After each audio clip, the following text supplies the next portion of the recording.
Shri Geetanagar శివలింగేశ్వర్ charitable trust వీరి ఆధ్వర్యంలో శ్రీ శివలింగేశ్వర్ మూర్తి పునఃప్రతిష్ఠాపన అలాగే వివిధ ధార్మిక కార్యక్రమాల ఏర్పాటు ఎంతో భక్తిప్రదమైన వాతావరణంలో నెరవేర్చడం జరుగుతూ ఉంది.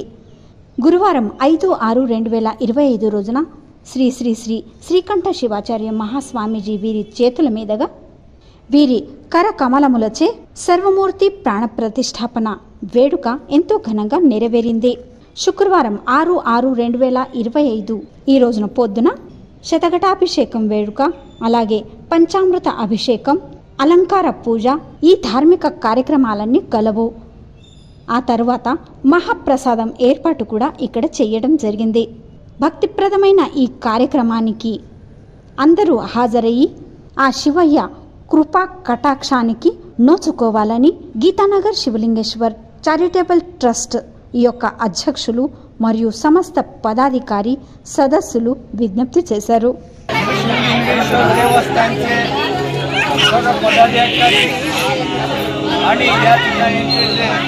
संस्थेचे कार्यकर्ते आहेत त्या सगळ्यांचं या ठिकाणी आलेल्या भक्तांसह मी सगळ्यांचं पहिल्यांदा स्वागत करतो. आणि याच्या कार्यक्रमाच्या निमित्तानं आपल्या शहराचे माजी स्टँडिंग कमिटी चेअरमन आणि या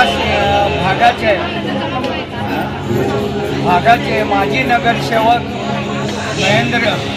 राज महेंद्र कमटम या ठिकाणी उपस्थित झाले. त्यांचं देखील मी मनापासून स्वागत करतो. आज या ठिकाणी मी या ठिकाणी येऊन जवळजवळ 10-12 वर्ष झालेलं आहे. या भागाची इतकी दुरावस्था होती आणि या भागामध्ये आज जे आपण देवस्थानच्या रूपाने इथं दर्शनाकरता उपस्थित आहोत तो भाग अत्यंत पडीक आणि खंडपरासारखा दिसत होता. परंतु त्याला मूळ स्वरूप देण्याच्या दृष्टिकोनातून या भागातले माजी नगरसेवक सुरेश तमशेट्टी आणि स्टँडिंग कमिटी चेअरमन माजी standing committee chairman Shri Raj Mahendra Kamtam आणि सगळ्यात महत्त्वाचं म्हणजे या भागातून निवडून आलेले आमचे माझे मित्र श्री कैलासवासी कृष्णारी दुत्सा या ठिकाणी या माणसाचा आवर्जून उल्लेख करणे अत्यंत गरजेचं आहे. त्याचं देखील योगदान आहे. दुसरी महत्त्वाची गोष्ट म्हणजे तुम्ही सगळे विसरता परंतु ज्या माणसाने ज्या व्यक्तीने ज्या खासदाराने हे देवस्थान संदर्भामध्ये एक स्थान निर्माण करण्याकरता ही जी वास्तुतेने सरकार बांधण्याकरता सहकार्य केलेलं आहे. या शहराचे आणि या देशाचे माजी गृहमंत्री श्री सुशील कुमारजी शिंदे आणि त्याचप्रमाणे दुसरे महत्त्वाची व्यक्ती म्हणजे त्यांची कन्या आता सध्या खासदार म्हणून झालेले आहेत. त्यांचं देखील या संस्थेला याला फार मोठं सहकार्य लाभलेलं आहे. या सहकार्याच्या माध्यमातून या ठिकाणी या देवस्थानची उभारणी झालेली आहे. या देवस्थानला या जागेला अतिशय महत्त्व प्राप्त देण्याकरता काही लोकांचं फार मोठं योगदान आहे. त्यापैकी त्यांचे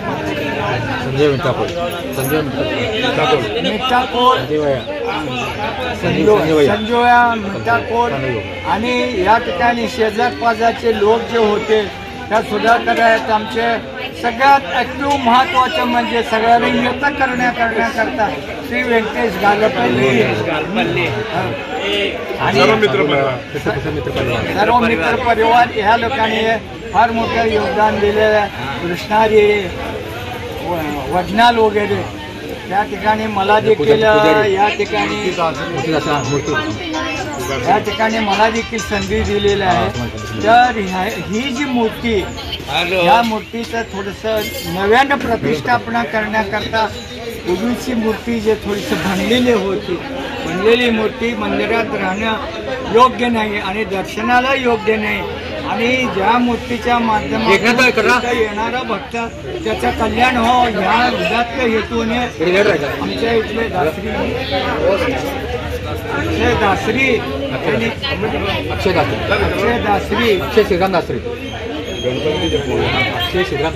अक्षय श्रीराम दासरीने फार मोठं त्यांनी योगदान दिलेलं आहे. त्याला दान म्हणता येणार नाही म्हणून त्याचं नाव मी उल्लेख योगदान म्हणतो आणि त्याचप्रमाणे गणपती श्री गणेशाय नमः श्री लक्ष्मीनारायण वंगा यांनी देखील या गणपतीच्या स्वरूपामध्ये आपल्या सगळ्याचं विघ्न दूर होण्याच्या दृष्टिकोनातून आणि या ठिकाणी गणपतीची भयंकर आवश्यकता होती. अजून एक मला इथल्या संचालकांना एक माझी विनंती आहे, एक नागोबाची मूर्ती एक आणून ठेवा. भक्तमंडळ आणि सगळं पदाधिकाऱ्यांना नमस्कार, सर्व भक्तांना नमस्कार. गेल्या सोमवारपासून इथे ओम आवाहन प्रवचन भजन कीर्तन सगळे चालू आहेत आणि भक्तांनी मोठ्या प्रमाणात सुद्धा उपस्थित होऊन सगळ्यांनी त्या मोठ्या आनंदाने सहभागी घेतला होता आणि रोज होमन सुद्धा चालू आहे. आणि आता महाराजांच्या हस्ते आज प्राणप्रतिष्ठापन झाले. गणपती, नागनाथ महाराज, नंदी, ओमलिंगेश्वर आज प्रतिष्ठापन झालेले आहे.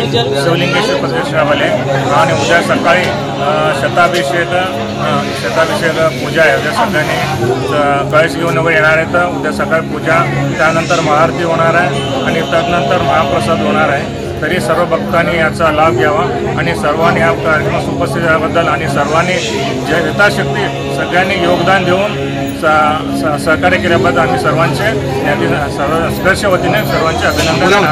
ओपन जागा असताना ह्या ओपन जागेच्या काही अडचणी आल्यानंतर मी राजमंत्र कंपाऊंड मेंबर असताना आमची छोटीशी मंदिर होती, त्यांना मारून त्याची त्यानंतर काही यांच्या त्यानंतर हा मोठ्या ह्या नावाने आमच्या ठिकाणामध्ये झालेले. त्यावेळी 4-5 दिवसापासून ओम हवन, प्राणप्रतिष्ठा, प्रवीण यांच्या हे सगळं आजपर्यंत झालेलं आहे आणि उद्या जलाभिषेक त्यानंतर महाप्रसाद होतो. आणि आज